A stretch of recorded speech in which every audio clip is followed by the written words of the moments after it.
Abbie, how are you doing? I'm good. How are you? Pretty good, pretty good. So we're excited. I know you're excited. Erik, Mhm. you're probably excited. We're going to interview Prince Philip, Duke of Edinburgh. Yes. Erik, can you bring him in if you haven't already? He's actually been with me already for like a couple Well, you're hours now. big royal fan of the royals, so that's pretty cool. All right. I So, mean, I'm a fan of them, but it's not like I go like, I know a ton, but I mean, I don't know. I think it's interesting stuff. it is. They're interesting people to me. That's cool. All right. So thank you for coming in and allowing us to ask you questions. I'm totally honored. He says, "You're welcome, my dear." Okay. So we got like 40 something questions. So if you can make the answers succinct, that'd be great. I got to tell you this first. Eric's actually bouncing in and he's like, "Oh, I want to say hi. Hi, mom. Hi." Hi, baby. I love you. He says, "I love you too." All right. So the first question, and these are all from members of the community. Prince Philip, what was your mission on Earth?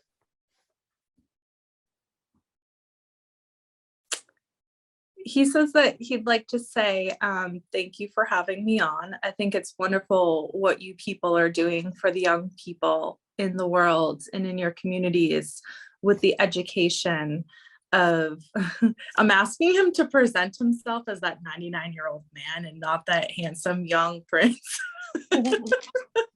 I'm like, hey, switch it up for me a little bit. You're distracting me with your looks. So he is very genuine. He's coming across and he feels that his mission was fulfilled. He had many purposes. All of it was good intention and education. He really hopes he helped people in his time. He knows that he did. And he says really overall, it was a good experience to be had. What was your main mission though? This is so romantic. Her. Oh, Elizabeth. All right. So we're going to go through quickly. All right. What do you think about the concept of monarchy? And I got a kind of a bone to pick about monarchy because monarchs are just, the royals are so revered, and yet they didn't make anything on their own. I mean, this came from taking the riches from other people over centuries. So, I mean, why are you monarchs, the royals owed all this esteem when pretty much 99% of the riches for the monarchs were ill-gotten gains, were robbery, thievery from the people? Sorry to start off with that question sort of early on, but it really bothers me. That's okay. Well, while you were talking, actually, Erik was in my ear saying, whoa, whoa, whoa, whoa, whoa, slow down, because of the fact that he doesn't want you to, obviously there's that aspect of it, Erik's saying, but there's also a very unjudgmental aspect that he wants you to approach this with, because it's far more than just, Erik says it's far more than just what it seems. Obviously those things are true, and he says the Royal Highness is here, to give his perspective on these things from where he sits currently, not where he completely sits in the past, which he says I don't know what to call him. I'm like, Your Royal Highness, Your Majesty. He says Philip is fine, because he is referring to his human term. And so he says Philip is fine. Okay. So I'm just like so excited. I'm trying to calm myself down. I don't want this to go into 2 sessions, so y'all both have to be. I know. I gotta keep it together. So I'm sorry, I lost track of the question now. Well, I say, I mean, do y'all deserve all this esteem? This, oh yeah, because really, from the very beginning of these royals, y'all just fleeced people. You took property, you took riches, you taxed the shit out of people, and now you're wealthy. You didn't like farm the land or create a new service or create a new product. You everything, all the wealth, or at least most of it, comes from taking from other people, taking from the poor, the middle class, even the upper class. Um, so as you were talking, he was talking, and he was saying that he is saying that well, first off, he's very all about keeping the dynasty together, to keeping the family together, to keeping the royal family together. He's very about the institution, because he's bringing up a lot of really good concepts that has. So he's bringing up how it gives people hope. He says that it's been such a long withstanding commitment throughout history, throughout the world's history, that having that basis of foundation gives everybody hope. He says, yes, there's boundaries and lines that have been crossed. So I think what you're trying to say is that early on in the early centuries of monarchies, yes, there was the bad crap, okay, but then now that wealth gives you a bully pulpit to possibly do good in the world, humanitarian efforts, etc. Is that what you're saying? He says, exactly. You see, where he's sitting, he really believes, and just the person he was, he really believes in what he was doing for the good. Okay. Of course, now sitting on the other side of it, he can see the damage that it has caused, and it does cause, because I mean, the monarchy is coming out of what, taxpayers' money? Yeah. Right. So, he says there's adjustments that have need to be made along the way. There's provisions that have had to be met. He says it's not so much, he's bringing up how it is like its own industry. Yeah. And it does produce a lot of jobs. And he's bringing up the tourism aspect of what it does for England. He is also bringing in the fact that it's an institution that has always been and should always stay, because it's the backbone of English society. That's and good. Really the world. And it's something that people can dream about, sure, because it's easy to, he says, but it's more something that everybody can find it relatable in some way, in the sense that it's something you've always heard about your whole life. It's something that somebody that everybody in the world knows who the Queen of England is. Okay, so does the monarchy have any relevance whatsoever on the other side? He's really, I asked him this question myself, and he's extremely, very still passionate that the Queen is ordained by God. Okay. He really believes this, and in his eyes and in his perspective, I think it's really interesting, because he passed away about a year ago now, that's something like that, and it's just interesting to see that he's still very strong in his beliefs. Okay. He, as far as that's concerned. So, all right. Mm-hmm. What were positive and negative surprise did you meet? This is not grammatically correct, so I'm having trouble. When joining the royal family, what were the positives and the negative surprises? The positives were the sense of stability. Wow. So his whole life, he didn't have a sense of stability within his internal unit. Oh. And once he joined the family, he was able to not only have that, but to be able to control that. That sounds right. What about negatives? I think it's the sense of the loss of power for him, because of where his standings were in the family. it was a huge lesson for him to not take the reins with the family. And especially during, that time in history when him and Elizabeth married and were young, for him in society, like, as you know, he's also I'm like having a secret conversation over here with him as I'm talking to you. Yeah. But hard. they didn't, their children and her, like, he wanted everybody to have the Mountbatten last name. Oh And yeah. he knew that. And so it was a constant power struggle, he says, really, with the Queen.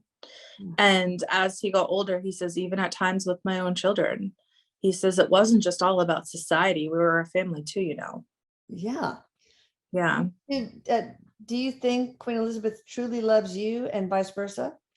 I mean, was it real love, or was it like, okay, like an arranged marriage kind of thing? Yes, they were true. It was truly love. It really was. Yeah. Not to say, he says, that we didn't have our go-rounds. Okay. Do you feel the monarchy will last? And if so, how long? He says he thinks it should. He thinks it should. And Well, he's bringing. now that you can see future, past, present, how long do you see it lasting? Hundreds of years, thousands of years, tens of years? He's saying, that's up to history, because people can change history. The next 50 years, yes. Okay.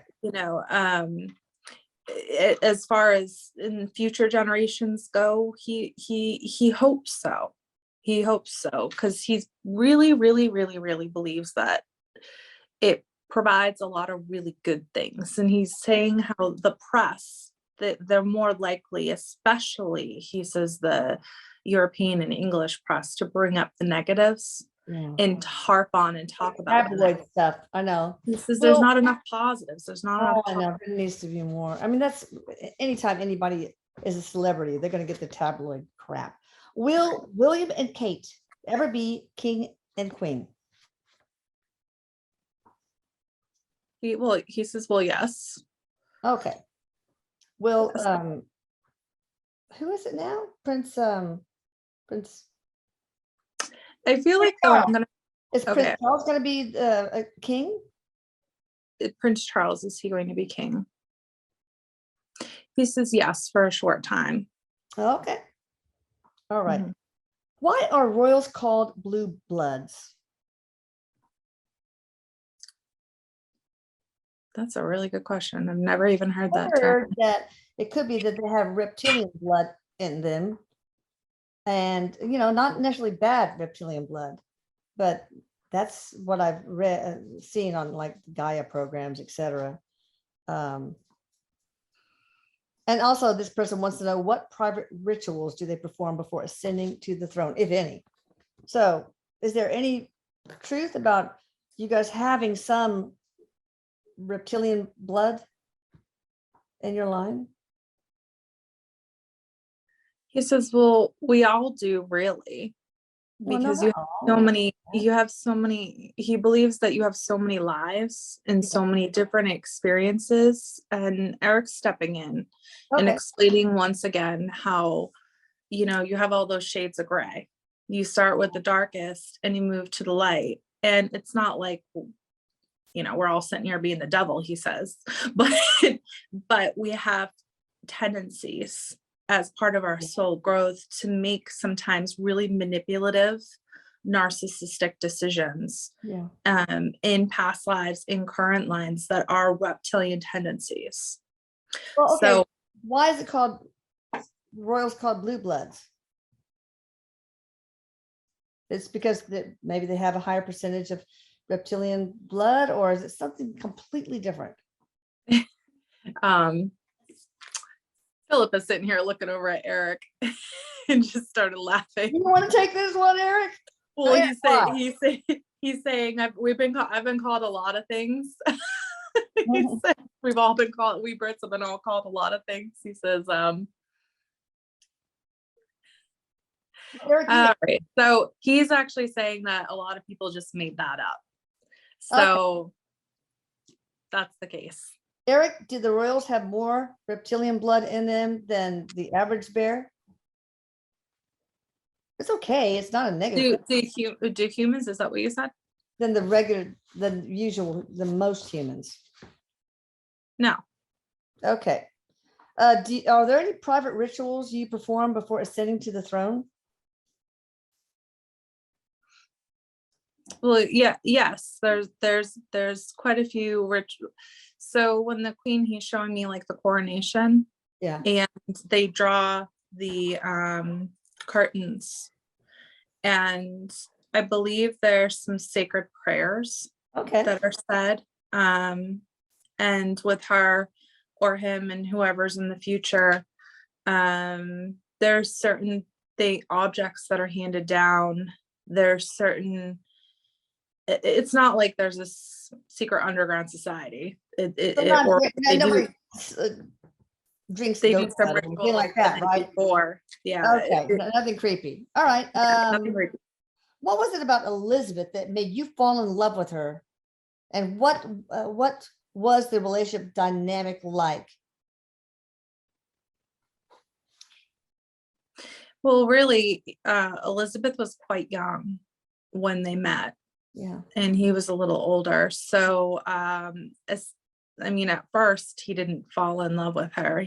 It was the families that actually brought them together. He says essentially. And then he says, and then it just kind of transpired through correspondences, telegrams and letters and such. And we'd see each other here and there. And the one thing he really fell in love with her about is how dynamic she can be. He says she's actually quite pushy. Oh, Yeah. Spitfire. Is that what you're saying? Yeah. He's using like England words. So England slang, there we go. She was kind to him, the families kept they vacationed together, he says. So there was multiple things, but really the bigger things were that they could work together well. And he could see that they were very good at communicating with each other. And he says, I think that's the most important part in a relationship. And that's one thing that things kind of escalated at times, but they learned to work through communication. Although he's showing me sometimes that they didn't communicate and kind of ignored each other for a year at a time. But God, really? It was yeah, it was part of their soul's journey, and their soul's purpose was to learn to communicate effectively, to run a royal household, not just sit on top of a pillar in a country. He says he's very proud of that relationship. He's very proud of Elizabeth, really. He thinks that they did it well, with needing to learn the lessons that they needed to learn in the time that they had together. And he says, it's never really quite long enough. Yeah.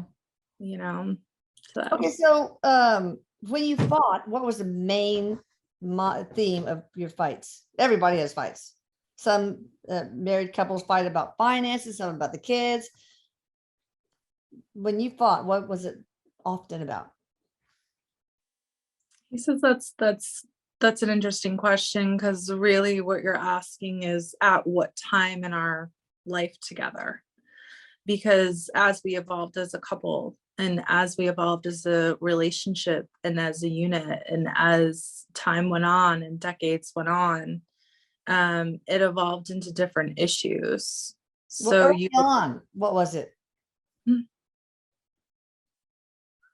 He says, well, I was a young chap. He says, I just had to have my way. And the problem was that Elizabeth did too. And she was my queen.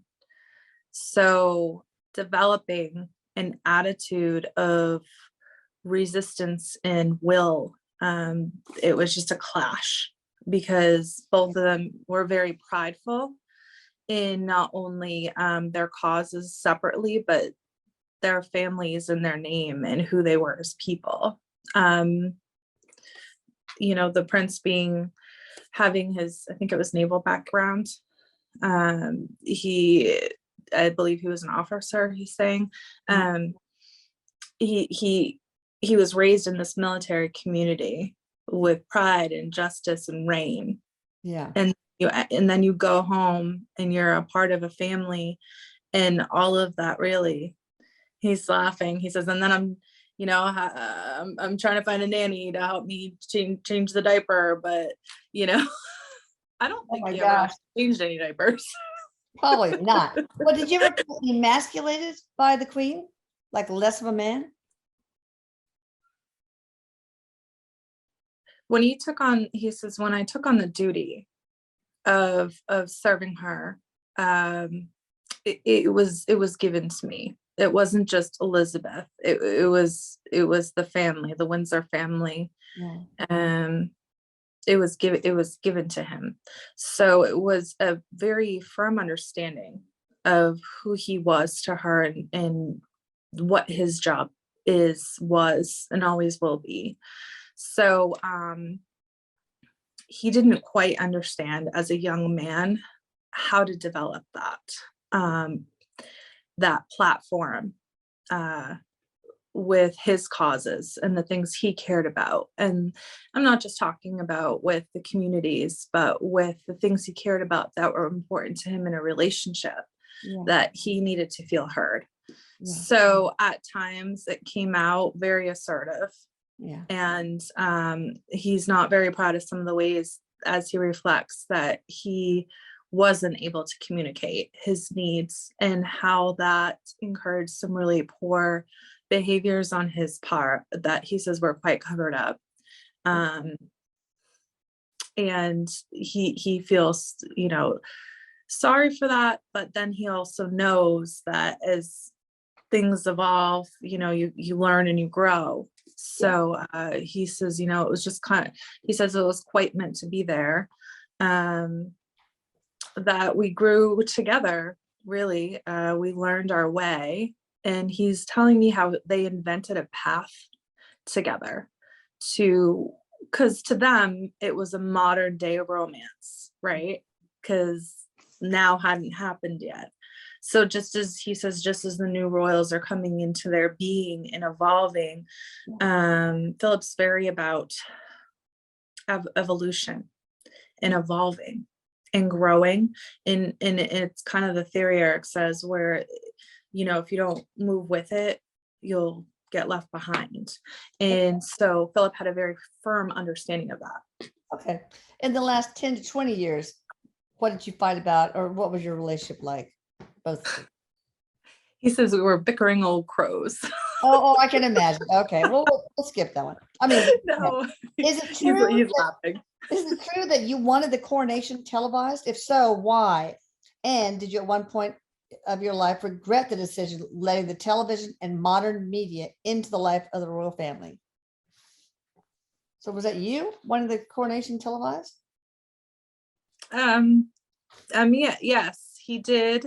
And he says it was quite significant for evolution, for the involvement of, he says, well, everything you were talking about before at the very beginning, all of these social and demographic issues that we were having, the dynasty, he says, it would have ended. They needed to find a way to make it so that way the community, the country felt proud and honored to be a part of history. Okay. And they can open up a storybook and they can read about it and remember that time. So that way, he says, everybody can feel a purpose with it. Okay, so were you fascinated with UFOs? Someone wants to know, and if so, why? Oh, I'm surprised. He's actually saying yes. Wow, why did you see one or have any contact with one? Abducted by one? What's going on there? Are you a starseed? Are you half alien? I mean, what? He's not a starseed. he just had a fascination with flying. And he had a fascination with technology. He had a fascination with what else. He believed that there could be something else out there. Did you have No. any encounters or sightings? No. Okay. All right. While on the earth, were you more inclined toward the dark or toward the light? Interesting. Was he more inclined to the dark or the light? Yeah, we're inclined toward the dark or toward the light. I mean, figuratively speaking. He says, well, we're all trying to evolve. That's what the purpose of life is to evolve. So of course, towards the light. Okay. But we all find darkness at times as well. Of course, I think we all do. Okay, so this is probably the same person. Have you ever participated in some dark rituals? He says, if you call my library, and then he's got like a glass of brandy, I think he's saying. Okay. A dark ritual. Okay, so not any satanic worshiping or anything like that. No. Okay. No. He says, remember, he says, we were English, we were high society, we were cultured. He says, we religious of the Church of England. Yes, of course. He says, my wife was the head of the Church of England, is the head of the Church of England. Yeah. Is it true that you were brought up in a very Spartan way? I'm referring to the experience you had at the Gordonstown school. Like really austere kind of. He's bringing up, it seems like he had some really, really rough times, and probably anybody can read about that in a history book. Just with his family and the experiences that he had as a young child. He says, Spartanistic, as in being able to develop your survival skills. He says, my whole life was Spartanistic. My whole childhood was Spartanistic. He says, the point of it is being able to develop and evolve, with it, and not let it get the best of you, grow from it instead of letting it knock you down. Right. Okay. Did this affect you as an adult, a husband, a father? This Spartan way?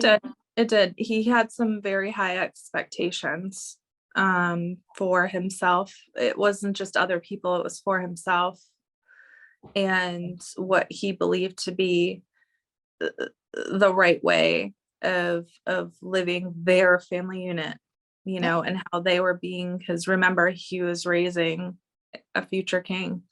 So he needed to be on point, and he never let his guard down. Okay.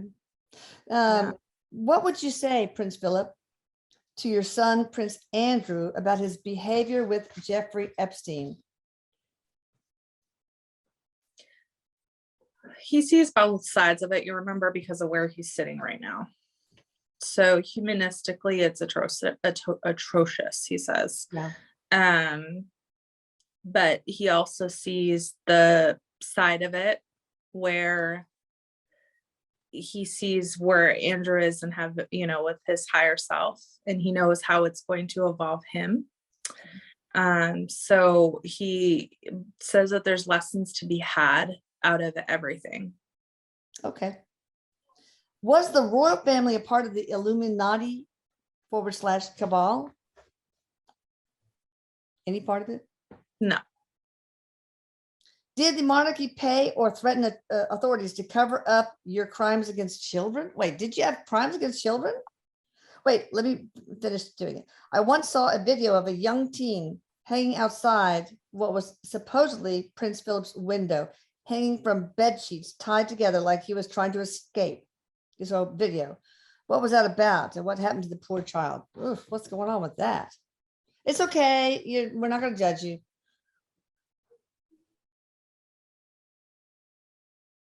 It wasn't anything, he says, atrocious or perverted, as people would be so quick to make out to be. Eric's saying he has his issues. He says like every human has their issues on earth. But anything perverse wasn't one of them. It wasn't anything abusive. What was that being doing hanging outside of your window? He was, or the kid was? No, the kid.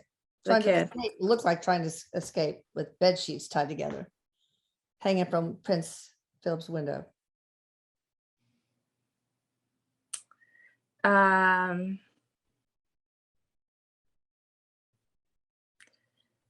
He's kind of giving me some multiple answers, so I'm just trying to Eric, maybe you can help out here because yeah. Eric, what's going on there? So I guess he was drunk. Okay. is what happened, is what Eric's saying. He was drunk. He was playing around with the children that were there. He was bored. He was angry at Elizabeth. He was angry at his position. He was acting out and acting up and not being the most responsible prince. Adult in the room. Right. And he got caught. What were you trying to do with the teenager? Any molestation? No. He's very quickly saying that they were just roughing around. Just what? Roughing around is what he's saying. Okay. He says they were roughing around. Well, why was he trying to escape? Was he scared? So he was, it sounds like he was spending time there. So I don't know if they were just friends or what that was all about. It was nothing though. It was nothing, you know. What was maybe the intentions? Maybe he didn't do anything, but I need to know this poor kid. I mean, did you have pedophilic tendencies toward that teen? Or Eric, you answer it because this is hard for you, Abbie, because you love the royals, but I know that's why I'm like, I've never heard this. We need to love the truth more. Yeah. I am getting that there wasn't a romantic relationship, but there was some lack of judgment with the character of himself and some individuals that they were coinciding with, he was spending time with. So no, I don't know. Eric's saying no, that it was not a pedophile or a sexual relationship. And that's not me being biased, because I do actually have a lot of. What happened to the poor kid? I mean, even if it was innocent, this person asks, did the monarchy pay or threaten authorities to cover up this whole thing with this teenager hanging out the window?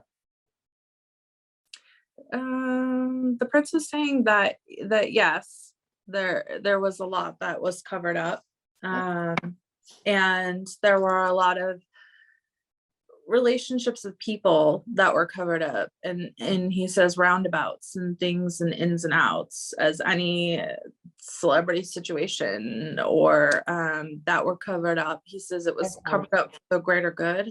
It wasn't that he was this like raging pedophile that had teenagers in his bedroom all the time. That he was, it wasn't like that.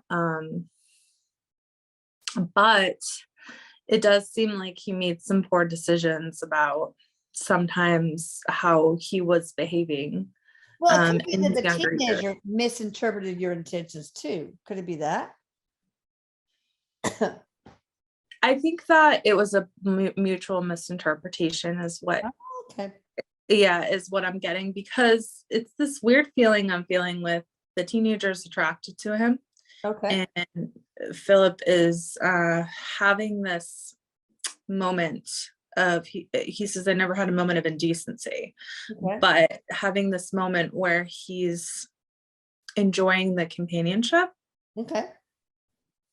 I'm really sorry I can't give you a complete straight answer. Well, maybe we shouldn't. Did you have any children out of wedlock? I don't know. This person does not like the but it's got to get better. Okay. Was it marital relations outside the? Any any kids born out of wedlock?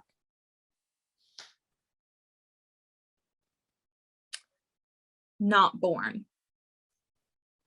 No, Okay. not born. Okay. Were you responsible in any way, shape, or form for Diana's death? Well, let me read the next one. There's a conspiracy theory that you arranged Diana's death by having her driver's drink spiked and then arranging a waiting car in the tunnel in the opposite lane to flash bright lights at just the right time in order to blind and cause her driver to crash. I was actually asking him this question earlier too, because I wanted to know the answer, and he really wasn't telling me much. Yeah. He's saying absolutely not. He says it's absurd. I can imagine. Did anybody in the royal family or anybody in the outskirts of the royal family do something like that? No, not with Diana. He takes and does bear some blunt of responsibility though. Oh. Or the sense of, well, you know, at that time, and it's just such a heavy burden and price to pay for being a part of the royal family. Yeah. He's telling me how he feels like he definitely pushed, and he's telling me, I knew Charles wasn't ready. I knew Charles wasn't ready. Oh. No, I knew Charles didn't want to.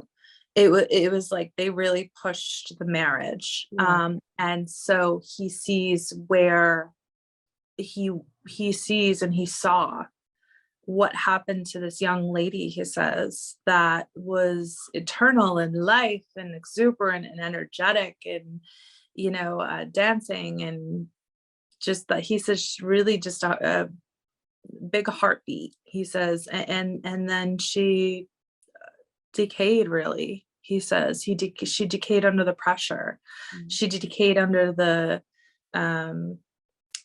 thoughts around her, with the family around the, you know, with the turmoil of the family, with the whole responsibility. And it's not that she couldn't take the responsibility, he says, it's just the pressure.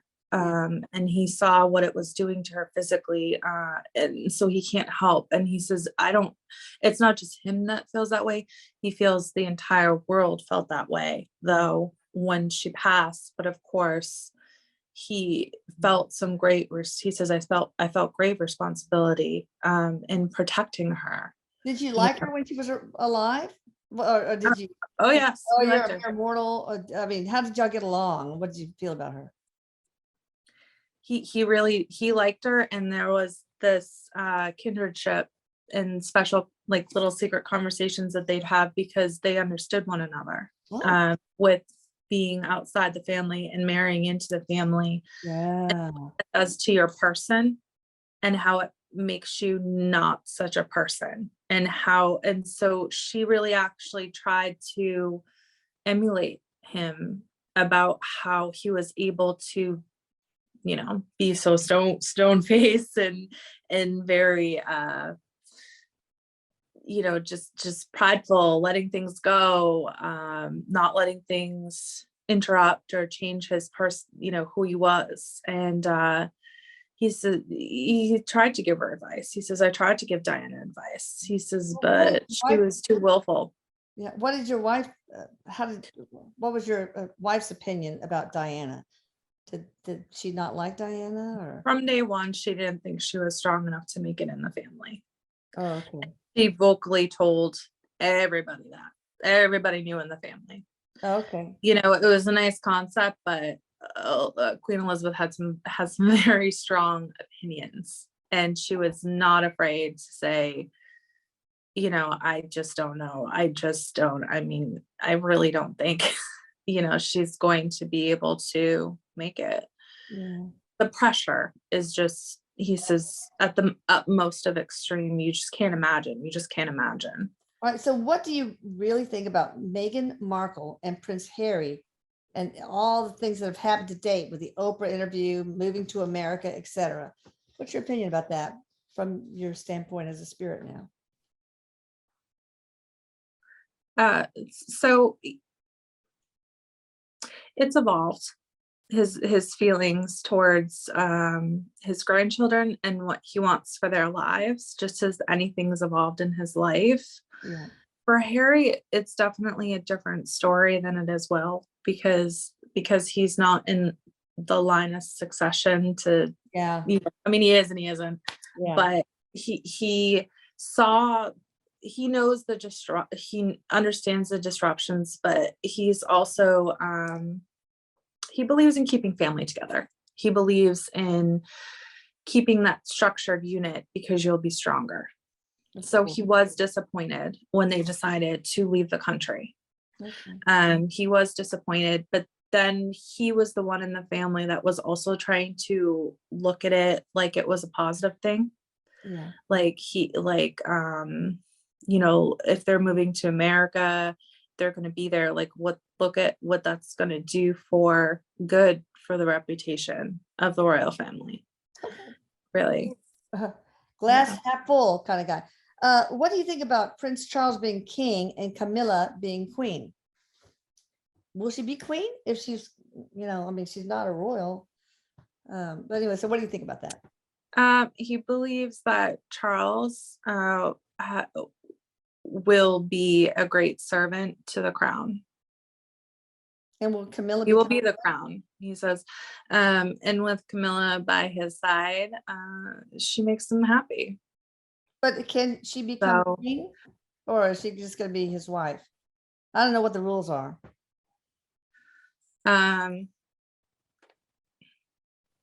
So she can't become queen.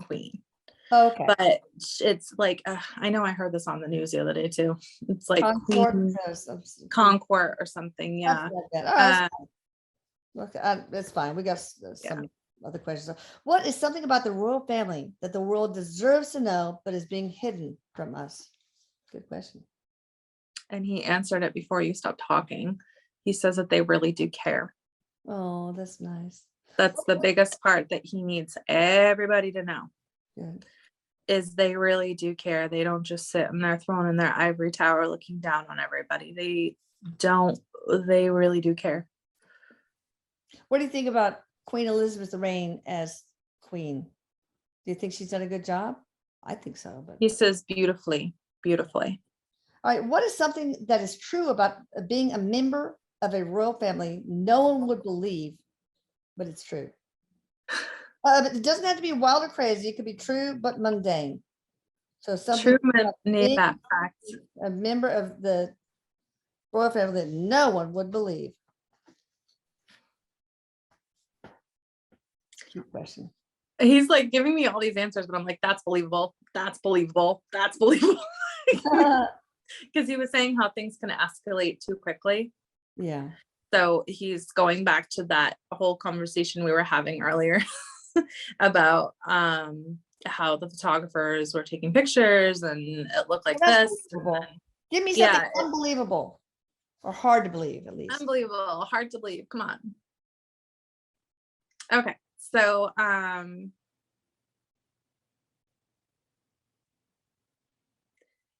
he's not giving me like anything that's totally. What about like you go downstairs in your jammies and you make a sandwich in the middle of the night. Okay, so he's saying that we have fun too, and he's showing me the staircase, and he's showing me like little boys like in him going down, like sliding on towels down the staircase. Oh, that's cool. So okay, so they really do like have their own instances of fun.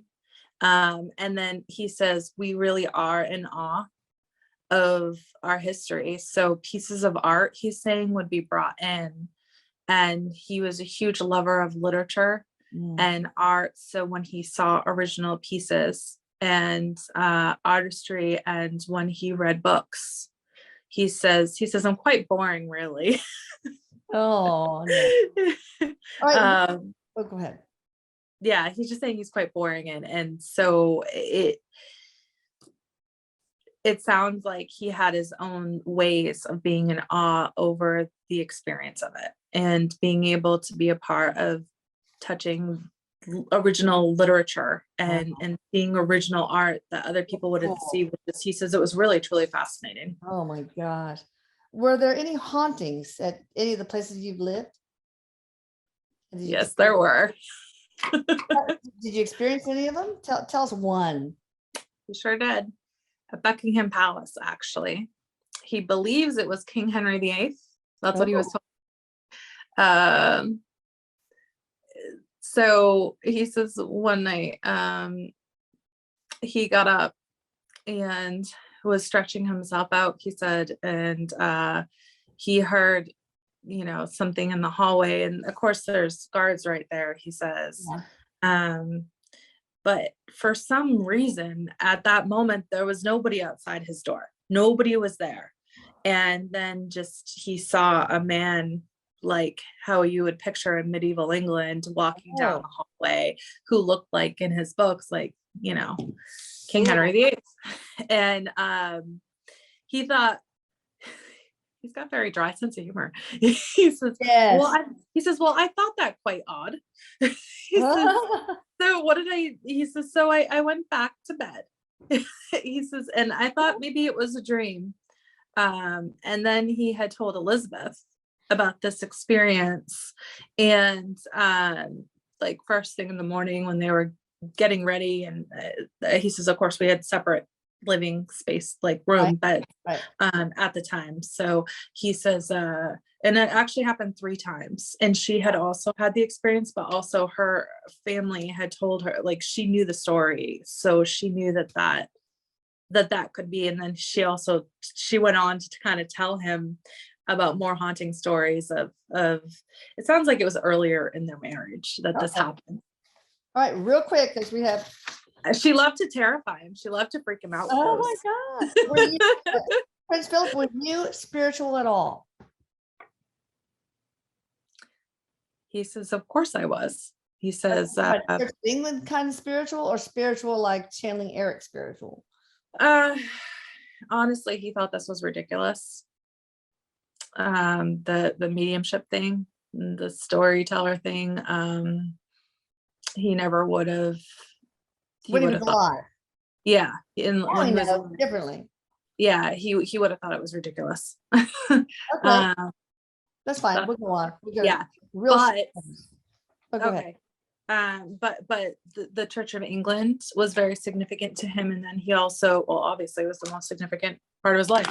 But then also he took it a step further to say that he also believed very much in the power of nature. And the power of, he says, he always liked to believe that there were fairies, that there were like woodland fairies. He says, there's something that somebody would be surprised to find out about me. He always pictured woodland fairies. I believe in them. All right, what are you doing now in heaven, and what was your life review like? So I'm going to share something that he told me. You know, when he passed away, I was like watching, you know, on the news like everybody else, that he had passed away. And I asked him, you know, how come I figured that he would stay until she was already crossed over, then he would. And he responded to me, and he says, I needed to get it ready for her. Oh. So that's what he's doing now. Is he is doing his royal duties in heaven, preparing it for her. So okay, anything interesting about your life review? He says my life review was immense. Immense. A mess or a mince? Immense. Oh, immense. Okay. Immense. Learned a lot. Not only did he learn a lot, but he felt a lot, because as the world was grieving. You know, it wasn't just his family, it wasn't just his country, it was the world. And he could feel that. And then he could also feel and hear where it was coming from in people, that they felt this way towards a man they really only knew on their television sets. He says on their tellies. He wasn't surprised because of the amount of attention and affection people did show him, which much appreciated. But no, he was honored and grateful that he affected people so much in a positive way. And that was the best part of his life review, was getting to be able to experience that. Okay. So, All right, 10 more questions. So let's race through them. Did you have past lives with Queen Elizabeth? yes. Okay, name one. Real quick. They were brother and sister. Cool. When? In England? So, When and where? like Germany or Greece. I'm getting like a G word. Germany or Greece. Okay. Yeah. All right. Is Prince Charlotte a reincarnation of Diana? She has aspects of her.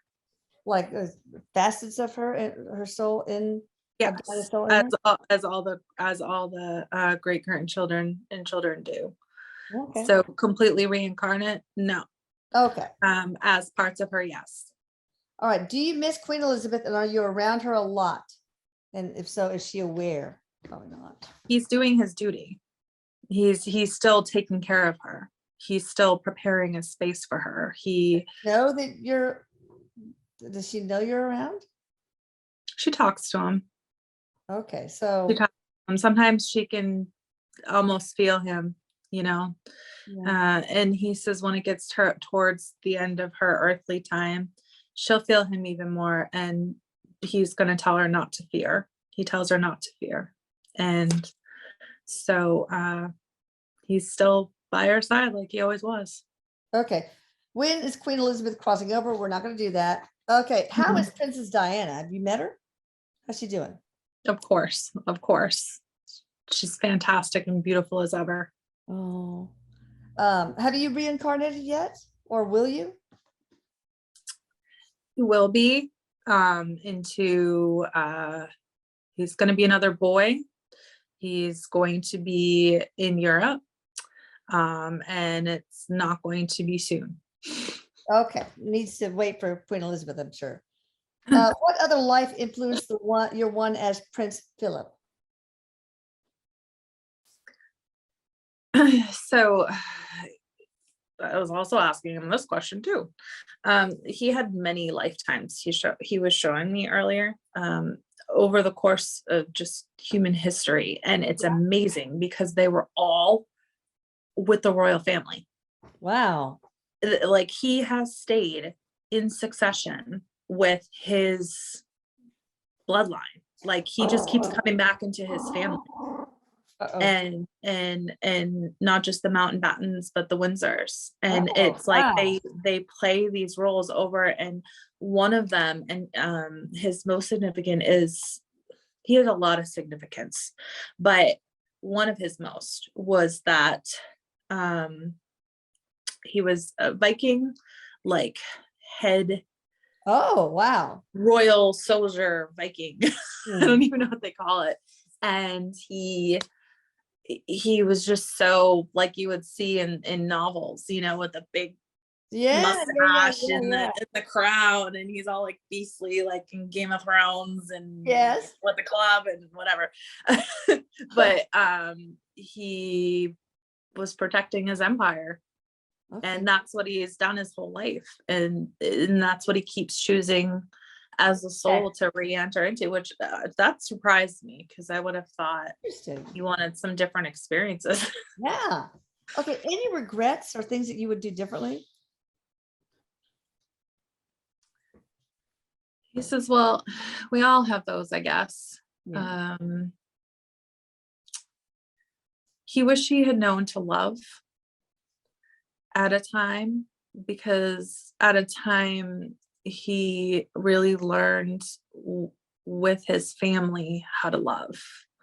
Yeah. So what he may have thought was love really wasn't, because it didn't come with the compassion. He said, for my marriage and for the people in my life and my servants and my country. So he wishes that he had a greater deal of empathy than he had.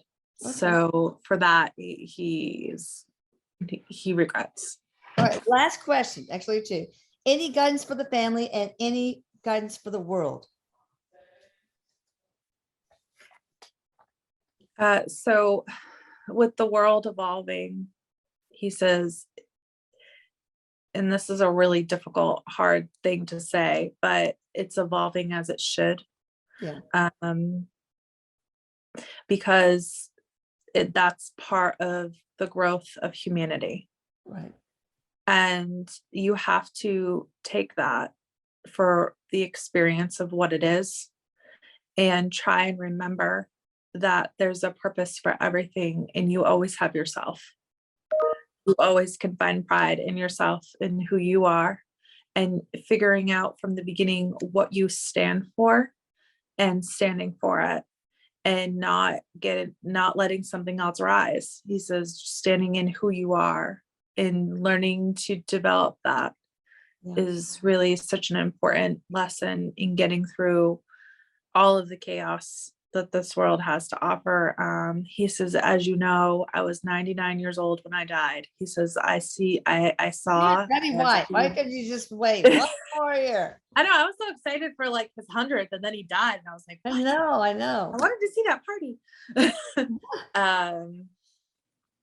But he wants to make it clear how serious he took his role, and he still takes it very serious, his role. He says, I also had to accept a lot of bias. There were people that were not going to like me, and there were people that were not going to like what we were doing, but that comes with every civilization, and that comes with every decade and generation. So he says, believe in your cause, no matter what it is. Prince Philip, so much. Thank you, Erik, for your contribution and for you bringing him in. Thank you, Abbie D'Agnese, who you can get in touch with at rightsidemedium.com. I was almost say, but I know now I got it straight. Eric's over here. Prince Philip showing Erik how to bow. Oh, thank you. It's an honor, Prince Philip. Thank How you to bow so for much. him. And I love you, Erik. I love you, Abbie. And you guys take care and subscribe, smash the notification button, and share. Bye. I love you Bye. all. Thanks. This is great. Thank you. Bye.